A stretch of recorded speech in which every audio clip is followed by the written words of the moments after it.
Bonjour mes petits gourmands, j'espère que vous avez le citron. Aujourd'hui on va faire ensemble une recette de lemon curd. Un crémeux au citron quoi. Idéal pour garnir des fonds de tarte, pour remplacer la confiture ou simplement pour manger à la petite cuillère, le lemon curd est très simple à réaliser. Et en plus, il est adaptable à presque tous les fruits. Garde les proportions que je vais te donner et essaye avec n'importe quel agrume, tu vas voir, ça fait le taf. Petit mot historique, curd signifie caillé en anglais. Non, là tu sors. Donc cette recette nous vient d'Angleterre et elle est apparue dans les années 1800, à peu près. À l'époque de son invention, on recommandait même de râper les zestes de citron avec des gros morceaux de sucre au bord rêche. En fait, ni la râpe, ni le sucre en poudre n'existaient. Eh ouais. Allez, si t'es prêt, enfile ton tablier, que je t'explique la recette. Allez, c'est parti. Tu vas prendre 150 g de jus de citron, donc en gros 3 citrons, 45 g de sucre, 3 jaunes d'œufs et un œuf entier et 75 g de beurre. Et un petit peu de gélatine, 2 grammes. Tu mets d'abord la gélatine à tremper dans l'eau et puis dans une casserole tu vas mettre le sucre et le jus de citron à chauffer tranquillement. Ensuite 5-10 minutes après tu peux essorer la gélatine et tu la réserves.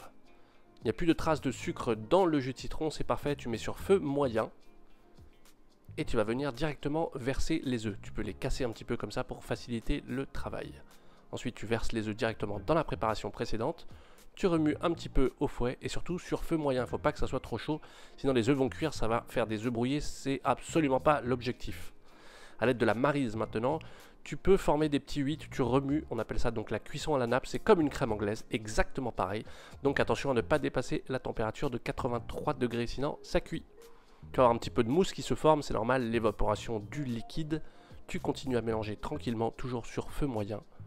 Et ensuite, pour tester que ta crème au citron est bien cuite, tu as deux solutions. La première, c'est de passer la spatule dans le fond de la casserole comme ceci, et tu vois que ça se referme doucement, ou alors simplement en passant le doigt sur la maryse.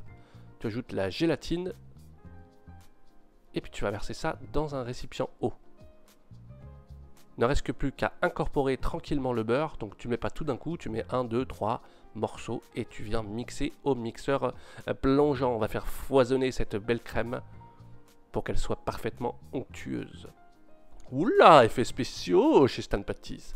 Donc tu incorpores le beurre tranquillement en 3, 4, 5 fois et tu mixes et tu mixes et tu mixes jusqu'à ce que tu aies la texture parfaite. Ensuite, tu n'as plus qu'à verser ça dans un pot de yaourt en l'occurrence et tu réserves au frais pendant au moins, allez, 20 minutes, en vrai 2 heures. Et voici la texture que l'on recherche. La balle. Voilà mon petit gourmand, c'est la fin de ce tusto. Merci beaucoup de l'avoir suivi. Tu peux évidemment t'abonner et si t'as pas envie, mais tu le fais quand même. Quant à nous, on se retrouve très vite pour des nouveaux petits plaisirs sucrés. Allez, salut!